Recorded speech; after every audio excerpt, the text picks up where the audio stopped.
লাউ পাতায় কাসকি পাতুরি। Hello viewers, আসসালামু আলাইকুম। সবাই কেমন আছেন? আশা করি সবাই ভালো আছেন। আজকে আপনাদের সাথে দুর্দান্ত মজাদার একটা রেসিপি শেয়ার করব।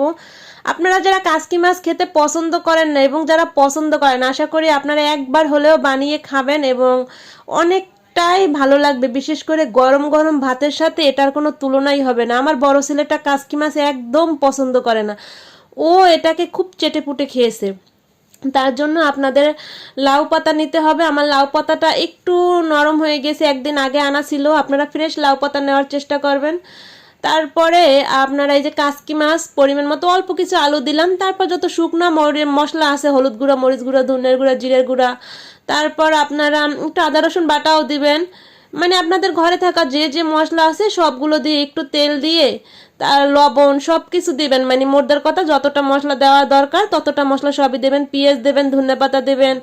আপনারা আপনাদের পছন্দ অনুযায়ী ঝাল লবণ একটু বাড়িয়ে কমিয়ে দিতে পারেন। তা ভালো করে হাত দিয়ে একটু মেখে নেবেন। আমার একটু তেল কম মনে হয়েছিল, তাই আর একটু তেল দিলাম। ভালো করে হাত দিয়ে মেখে এটা রেখে দেবেন। তারপরে এই যে লাউ পাতাগুলো সব কিছু ভালো করে উপরের আঁশটা ফেলে ভালো করে ধুয়ে পানিটা ঝরিয়ে নিয়েছি। তারপর লাউ পাতার উপর এভাবে একটু বিছিয়ে দেবেন। বিছিয়ে দিয়ে জাস্ট এভাবে একটু মুড়িয়ে দেবেন। দুইটা লাউ পাতা পেঁচিয়ে দেবেন, একটা কিন্তু হবে না, উপরেরটা পুড়ে যাবে। ভিতরেরটার এত সুন্দর একটা ফ্লেভার থাকবে। আমি অফ ক্যামেরায় সবগুলো পাতা থেকে এভাবে বানিয়ে নিলাম আপনার। তারপরে পাতুরিগুলো বানিয়ে নেওয়ার পরে কড়াইতে একটা ছড়ানো কড়াই নেবেন। কড়াইতে একটু অল্প তেল দিবেন। তেলটা গরম হয়ে গেলে তারপরে পাতুরিগুলো আপনারা এভাবে একটু বিছিয়ে বিছিয়ে মানে একটু মেলে মেলে দিবেন। তারপর দেওয়ার পরে আগুনটা কিন্তু কম থাকবে। আর প্রতিটা মানে পাতুরিতে আপনারা দুইটা করে পাতা দিবেন অন্তত। তারপর ওই দেখেন আগুনটা কতটা কম। তারপর একটু ঢাকনা দিয়ে রাখবেন। যেই এক সাইড হয়ে যাবে আস্তে করে খুব আলতো হাতে উল্টিয়ে দেবেন। ভয়ের কিছু নেই, এটা ভেঙে যাবে না, একদমই ভেঙে যাবে না। আর খুব সুন্দর, এত সুন্দর মিষ্টি একটা ফ্লেভার মানে গ্রান বেরোয়ছিল যা বলার বাহিরে। আপনারা একবার হলেও রেসিপিটা ট্রাই করে দেখবেন। আমার ভালো লেগেছে, যার বিদে আপনাদের সাথে শেয়ার করলাম। ভালো না লাগলে ভিডিওটা আপনাদের মাঝে শেয়ার করতাম না।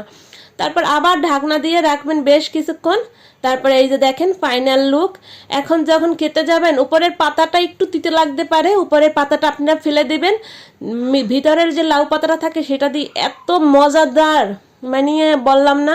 এই যে দেখেন, অনেকে টেনশনে থাকবেন যে ভিতরে সিদ্ধ হয়েছে কিনা, তার জন্য একটু কেটে দেখালাম। আমি তো এখন ভাত খাবো না, তাহলে ভাত খেয়ে দেখাতাম। এই যে দেখেন কত সুন্দর ফাইনাল লুক। আর দেখতেই তো পাচ্ছেন অনেকটা গরম গরম অবস্থায় ভিডিওটা করা ছিল। কেমন লাগলো ভিডিওটা সবাই জানাবেন। আল্লাহ হাফেজ।